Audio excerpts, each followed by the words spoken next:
پیارے بھائی ہیں، رسول کریم رؤوف الرحیم علیہ الصلوۃ والتسلیم کی شان بڑی اعلیٰ، اور پھر آپ نے جن کو چنا ان کو بھی اعلیٰ کر دیا، جن کو چنا ان کو ہی ایسا نہیں چھوڑا بلکہ ان کو بھی اعلیٰ کر دیا، اور ان میں ممتاز کر دیا صدیق اکبر کو، کہ صدیق اکبر رضی اللہ تعالیٰ عنہ لمحات میں بھی ہوش و آواز نہیں، جب سب اپنے ہوش و آواز کو کھو چکے ہیں، اور صدیق اکبر کے جذب کی صلاحیتوں کو دیکھیں کہ کیسا جذب بڑھا دیا مصطفیٰ نے، کہ صدیق اکبر کا جذب ایسا ہے کہ 7 سمندر بھی پی لیں تو تب بھی مدہوش نہ ہو، سرکار نے وہ عشق کی شراب ان کو پلائی ہے کہ کوئی اور چیز اب ان کو مدہوش کر ہی نہیں سکتی۔ یعنی کہ صدیق اکبر کو معرفت تھی کہ یار کہیں گیا نہیں، کہیں سے آیا نہیں، یار تو ہمیشہ ساتھ تھا اور ساتھ ہی ہے۔ جانتے تھے، پہچانتے تھے، کیوں؟ کیونکہ جب سرکار کی صحبت میں ہوتے تھے ظاہری لطف اندوز ہوتے تھے، جب سرکار سے دور ہوتے تھے باطنی عشق کے مزے لوٹتے تھے، باطنی دیداروں میں ہوتے تھے، مشاہدہ مصطفیٰ میں ہوتے تھے۔ پیارے بھائیوں، ہر گھڑی ہر لمحے تو کبھی مصطفیٰ سے جدائی نہیں ہوئے تھے، تو جدائی کیا ہوتی ہے ان کو پتا تھا کہ جدائی تو محض آنکھوں کا دھوکہ ہے، ورنہ رسول اللہ کا جلوہ تو ہر جگہ عام ہے، سرکار کا جلوہ تو ہر جگہ عام ہے۔ پیارے بھائیوں، صدیق اکبر رضی اللہ تعالیٰ عنہ اور صحابہ علیہم رضوان نے پیر کے دن آپ کا وصال ہوا، بدھ کے دن آپ کی تدفین عمل کے اندر لائی گئی، اب اس کے بعد خلافت کو قائم رکھنا ہے، معاملات کو دیکھنا ہے، دین وہ سرکار صلی اللہ علیہ وسلم جو لے کے آئے ہیں پیارے بھائیوں قرآن و حدیث، اس پہ عمل بھی کرنا ہے، اس کو پھیلانا بھی ہے، اس کے مطابق زندگی بھی گزارنی ہے، تو لہذا فوری طور پہ خلافت کو دوبارہ قائم کیا جائے، کسی خلیفہ کا چناؤ کیا جائے۔ صحابہ علیہ رضوان خلیفہ کے چناؤ میں لگے ہیں پیارے بھائیوں، اور پھر مجلس شورا ہوتی ہے، تمام صحابہ علیہ رضوان جمع ہوتے ہیں پیارے بھائیوں، اور سوچا جا رہا ہے کس کو خلیفہ بنایا جائے، کس کو کیا کیا جائے۔ حضرت عمر فاروق اعظم رضی اللہ تعالیٰ عنہ کھڑے ہوتے ہیں اور کہتے ہیں اے لوگوں میں اپنی رائے پیش کرتا ہوں، میری رائے یہ ہے کہ قریش کے اندر سے خلیفہ بنایا جائے، اور خلیفہ بھی کوئی بھی اس کو بنایا جائے جس نے سب سے پہلے رسول اللہ کا کلمہ پڑھا۔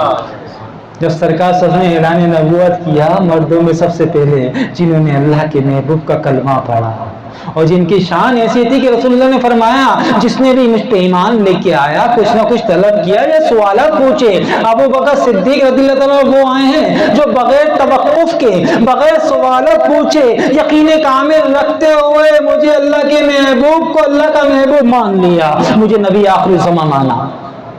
صدیق ہے کا یہ مرتبہ ہے، کہ یہ وہی ہیں جب سرکار صلی اللہ علیہ وسلم نے ہجرت کے لیے جانا تھا تو تمام صحابہ علیہ رضوان کو فرما دیا ہجرت کرو، اپنے لیے کسی کو ساتھی چنا تو ابو بکر صدیق کو چنا۔ یہ وہ ہیں اس دن بھی ساتھ رہے مصطفیٰ کریم علیہ کہ سرکار علیہ السلام نے اپنی حیات طیبہ کے اندر، مرض علالت کے اندر، جب آپ کی طبیعت علیل ہوئی اس وقت اپنے مصلی پہ کسی کو امامت کے لیے کھڑا کیا تو جان لو وہ کون تھے، وہ ابو بکر صدیق تو ہیں جن کی آپ نے سرکار کی حیات طیبہ میں کموں پہ 17 نماز جماعت کے ساتھ ادا کرنا، امام بنے تمام اصحاب مصطفیٰ کے۔ پیارے بھائیوں، سرکار صلی اللہ علیہ وسلم نے فرمایا امی عائشہ سے صدیق کو بلاؤ، کیا رسول اللہ حکم دیجئے، کہا صدیق کو کہو کہ امامت کرے، کہا وہ بڑے نرم دل ہیں برداشت نہیں کر پائیں گے۔ حضور نے فرمایا جلال سے نہیں صدیق کو بلاؤ۔ حضرت صدیق اکبر آئے، آپ کو حکم دیا گیا، آپ نے امامت فرمائی۔ پیارے بھائیوں، حضرت عمر بھی پیچھے، عثمان بھی پیچھے، علی بھی پیچھے، سارے عشرہ مبشرہ پیچھے، بدری صحابہ پیچھے، صدیق آگے ہیں، صدیق آگے ہیں۔ امامت پہ کھڑا کون کر رہا ہے؟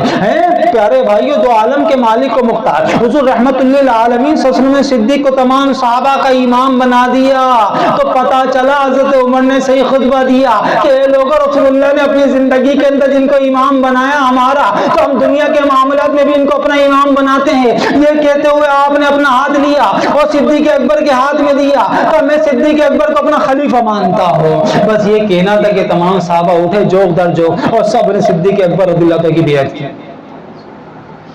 پیارے بھائیوں، بڑا سنہرا دور شروع ہو گیا۔ صدیق اکبر کی خلافت کے بعد ایسا سنہرا دور شروع ہو گیا کہ بس مت پوچھو۔ صدیق اکبر رضی خلیفہ بن گئے، خلیفہ بننے کے بعد کیا کیا انہوں نے؟